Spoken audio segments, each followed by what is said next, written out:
Peace Network and all the member states and everyone in the room.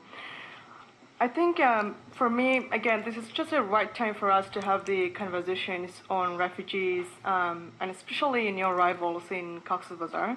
I lived myself personally in the camps in Bangladesh for 6 years, and I was there 2 times this year.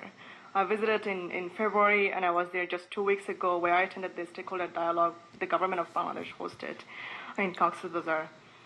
As everybody has already mentioned, we did receive tens of thousands of people again were forced to flee from Myanmar to Bangladesh after the recent conflict between the Arakan army and the military. And I think, just to mention this, none of these people unfortunately arrived in Cox's Bazar with their full family or complete family.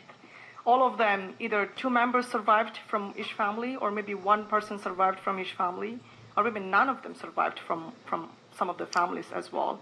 So they arrived injured. They arrived with needs for medical. They arrived with needs for shelter. They arrived with needs for clothing, for example, hygiene kits, for example. And the situations, when we did meet them in person, the situation compared to my arrival in 2017 in August, a week before the festival, I think their situation was worse than when I felt myself as a kid back in 2017. So again, just to mention the current situations in Cox's Bazar, first of all, their shelter is not covered or funded by any of the donors or organizations in refugee camps, especially for the new arrivals. They either share a tiny shelters of their existing families in the camps, or they find an empty spot to sleep, like masjid or mosques where people pray 5 times a day.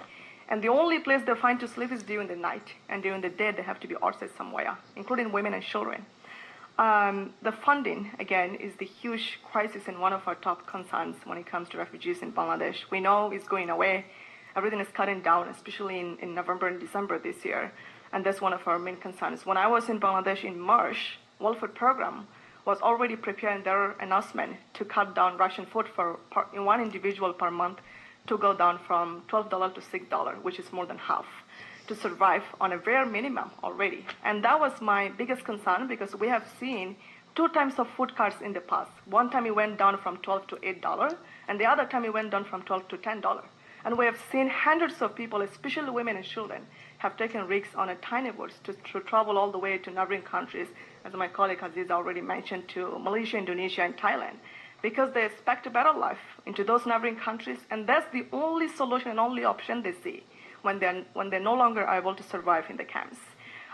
So speaking to funding, I think that's again one of our top priority and main concerns coming up, which we hope to highlight tomorrow at the conference. The other main concerns from the new arrivals, again, we do know, and we've seen the evidence, and it's public already, it's open secret, the crimes, intentional crimes being committed by the AA in Rakhine State against the Rohingya population. People are just not safe in Myanmar. And the reason to that, and the answer, clear answer, is we still receive people, at least 1 individual fleeing to Bangladesh in a week. At least 1 person, at least 1 family. And we still have people at the border area who are trying to find ways to cross the border and seek refuge to Bangladesh. So thanks to Bangladesh government for hosting us for decades long, and still they are providing shelter to the new arrivals. But I think it is time, it is not too late for us to have the attentions back from international community back to our people, our crisis in the camps. And the humanitarian crisis, both in Rakhine State and in the camps, must be addressed without any delay. That's the only medium-term solution we need from you. Well, we also focused on the long-lasting solution, which is repatriation, which never happens tomorrow or anytime soon. Thank you so much.